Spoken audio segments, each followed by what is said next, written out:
My mother-in-law said she wants my son to marry someone else. She thinks you're too old for him because you can't have kids, my mother-in-law said, smiling at a younger woman next to her. My husband, sitting silently beside her, didn't say anything. Feeling upset, I stormed out of the room. But soon after, I regretted it and wanted to make things right. I feel really bad about marrying into this family. My name's Olivia, and I'm 38 years old. I met my husband, Sam, who's 8 years younger, through a friend. I was unsure about dating him because of our age gap, but he insisted that age doesn't matter. I love you, Olivia, he said, and we started dating. Eventually, we got married after 6 months. When Sam introduced me to his parents, his mother didn't like me because of our age difference. When you said you were bringing a woman to consider marrying, I thought she'd be young and cute. 38 years old, Sam. I mean, no offense, but think about it again. Younger women are usually better, she told Sam right in front of me. My father-in-law intervened, saying, if Sam thinks she's good, then she's good, right? Sorry for my wife's rude comments, Olivia. Eventually, we got their approval for our marriage. My father-in-law was good at smoothing over my mother-in-law's harsh words, making it seem like he didn't want any conflict. But after we got married, he often ignored issues, which was disappointing. Sam's family was well known as landowners in our small town, and my mother-in-law loved to brag about it. Even though she wasn't technically related by blood, she married into the family, just like me. This family is very wealthy, and Sam, being the favorite, has a charming and dreamy aura. My previous partner was very careful with money, which was tough. So Sam's relaxed and generous attitude towards money is quite attractive to me. Even though my mother-in-law reluctantly accepted our marriage after my father-in-law scolded her, she doesn't seem happy about it. She keeps telling me how a good wife should act, which is frustrating. She's influential among the local women and takes pride in leading the Women's Association and being popular. She insisted I take time off during the week to meet the association members. She believes it's important to impress them. She introduced me proudly, but some of them hinted that she might not be as well liked as she thinks. Oh, and she also told me to get a medical checkup to see if I could have children. I was a bit put off that it was her, not Sam, who ordered it, but I was also curious to know if I could get pregnant, so I agreed. Gynecological exams aren't exactly a walk in the park. Despite being important for women's health, they're uncomfortable. Does anyone else find sitting in that examination chair waiting unbearable? Despite the discomfort, my bridal health check results were good. I felt relieved when the doctor said, "You're healthy." Sam seemed worried, but he looked relieved when I told him the news. I shared the results with my mother-in-law, hoping we could finally celebrate our marriage happily. But then she said, "Good that you've passed the first hurdle." The first hurdle? What did she mean by that? I thought she'd be happier. Was she secretly hoping for bad news? As I tried to figure out how to respond, my mother-in-law surprised me with a proposal. After you get married, let's build a duplex and live together. You'll split the down payment and mortgage. You work in administration, right? Your salary might not be high, but you should be able to handle it at your age. A duplex? Living together? Splitting the costs with me? I felt overwhelmed by this sudden flood of suggestions. I looked at my husband sitting beside me, hoping for some support, but he remained silent. "Could you please chime in?" I asked him. I haven't discussed anything about living together with Sam. And, well, before we talk about a duplex and living arrangements, I'd like to address the comment about my job, I said, feeling a bit hurt. You haven't discussed it. Oh, well, Sam probably thought it was understood. That's not good. We'd always planned that when Sam gets married, we'll all share a house and live together, my mother-in-law insisted. I felt a chill run down my spine. Always? Is she implying she drilled this idea into Sam's head by repeating it constantly? That's correct. That's what I had in mind. Wait, you didn't know about this? Why are you agreeing so easily?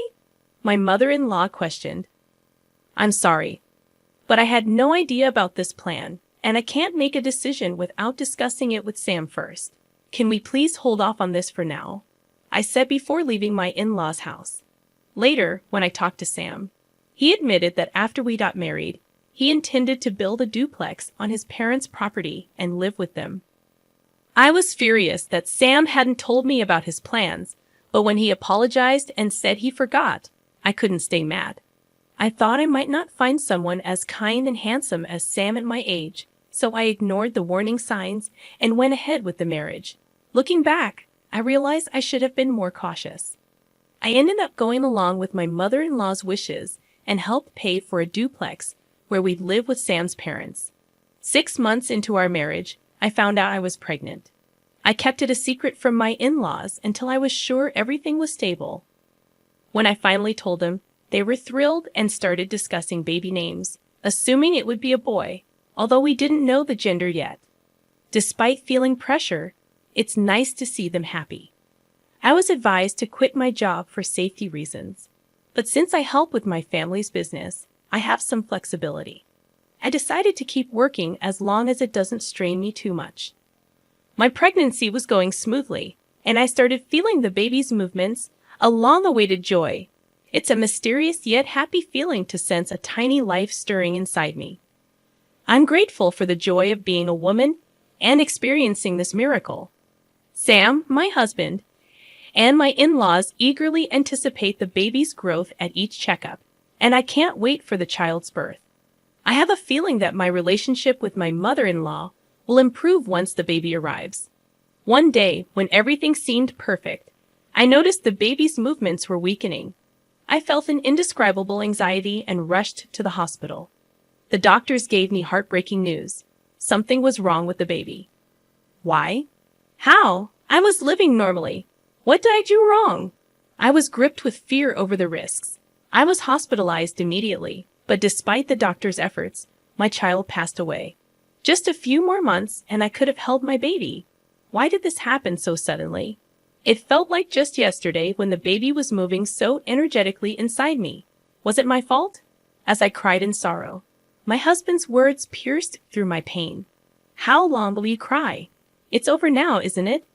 Crying won't bring the baby back. Stop crying. I was stunned. What was Sam saying?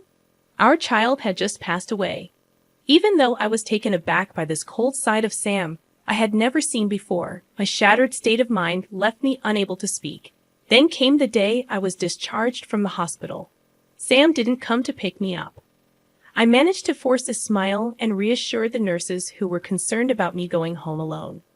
When I arrived home in a taxi, Sam, my mother-in-law, and an unfamiliar woman greeted me. "Welcome back. It's a shame, isn't it?" said my mother-in-law with a strange smile. "Yes," I responded, taking a seat on the living room couch as suggested.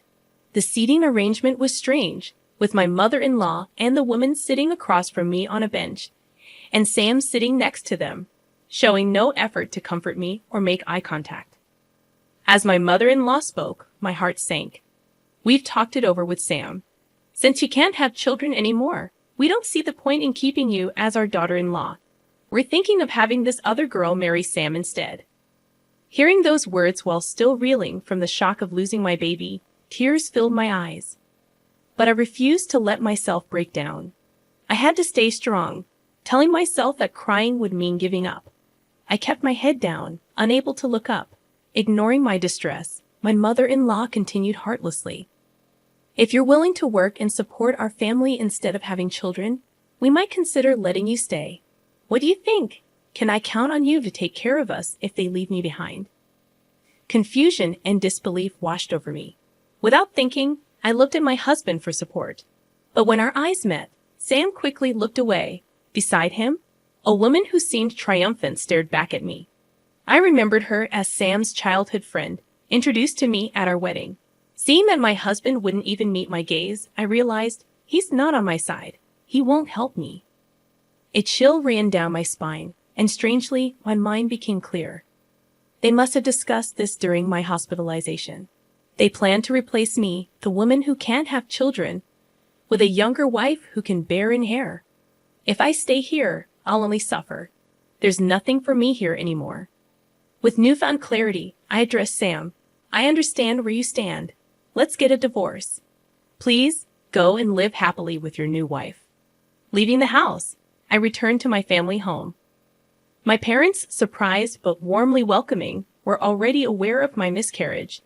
They were outraged by the cruelty I had faced so soon after leaving the hospital. Their warm reaction was a relief after everything, and I ended up crying a lot that day. Exhausted from tears, I fell asleep.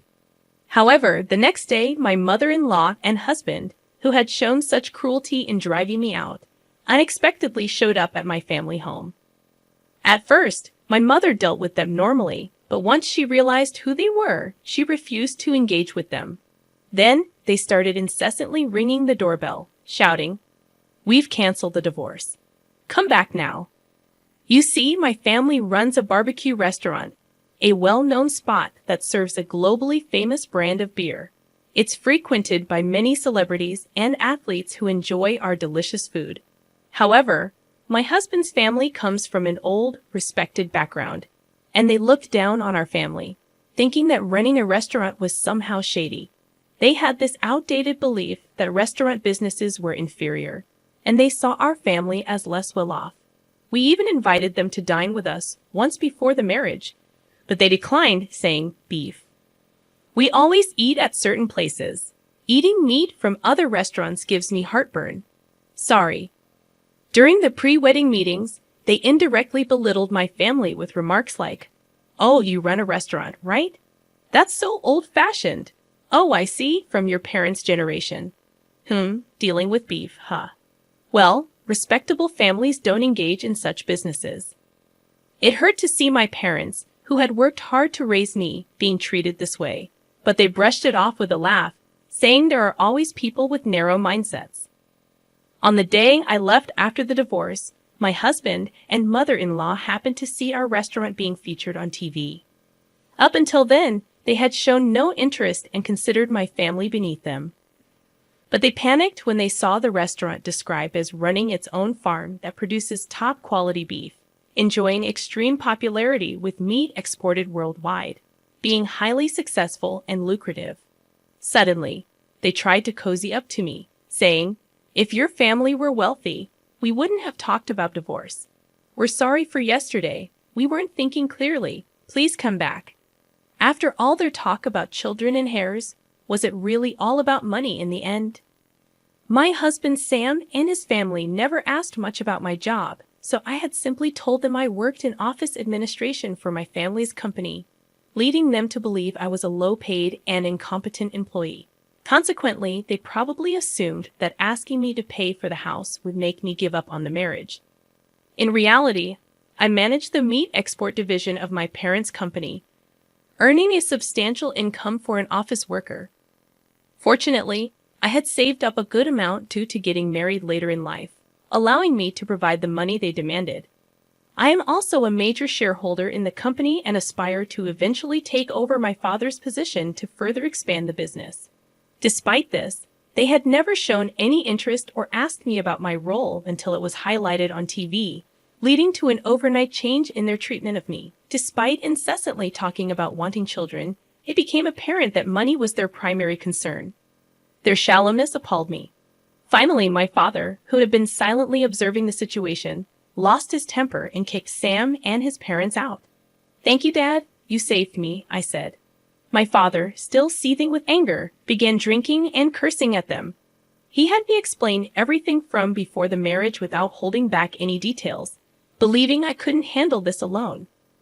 My father promptly contacted a lawyer he knew, leading to a demand for damages since I was unjustly evicted. We also asked for reimbursement for the housing funds I had provided during our cohabitation. The claim was acknowledged, and it was decided that I would receive a refund for the expenses I covered. However, Sam alone couldn't repay the loan I had taken out, so his family home had to be sold. They had built a lavish house on rural property just for show, leaving a considerable mortgage remaining even after the sale. Moreover, the house was filled with the eccentricities of Sam's mother, making finding a buyer willing to accept it as doubtful, suggesting that disposal could take time. Fortunately, they managed to sell some land they owned separately, allowing me to recoup my money first, which was a relief. At this point, I was grateful for marrying into a landlord's family. Sam and his parents were forced to leave their beloved two-family home and now seem to be struggling in a rented apartment, facing difficulty repaying their loan. As for the woman who was planning to marry Sam, she was only interested because she thought she'd live in a big house and that his family was wealthy. But as soon as she found out they were going to lose the house and still be in debt, she disappeared. It was probably the best decision for her because if she had married him, she might have been pressured to have a child and forced to work due to her young age. News travels fast in this rural area. Gossip spreads like wildfire, especially when it involves a well-known family like Sam's. People are buzzing with interest, commenting on how poorly they treated me and how they used to flaunt their big house, but are now in debt and living in an apartment. With both the wife and potential new wife gone, their family line might end with this generation. It's incredible how accurate the rumors are and makes you wonder who's been watching all this. The power of a rural network is quite something. Now my bossy mother-in-law, who used to act like she owned the place, sneaks around even when shopping, worried about people's stares. My parents remind me, "We warned you not to marry into a family that would insist on testing if you could get pregnant before marriage, didn't we?" And brush off the situation. They even console me in their own way, saying, "Olivia just rushed into marriage a bit. Don't worry about it. It's fine if you stay home." They try to be understanding in their own way, despite the troubles of being kicked out and going to court. I can see they're happy to have their daughter back home. I'm grateful for their warmth. It feels like I was just dreaming or living a nightmare during my married life. But now I'm free. I may have a divorce behind me, but I'm still in my 30s. I haven't given up on marriage. Once things settle down, I plan to work hard to find a new partner. But for now, maybe I'll focus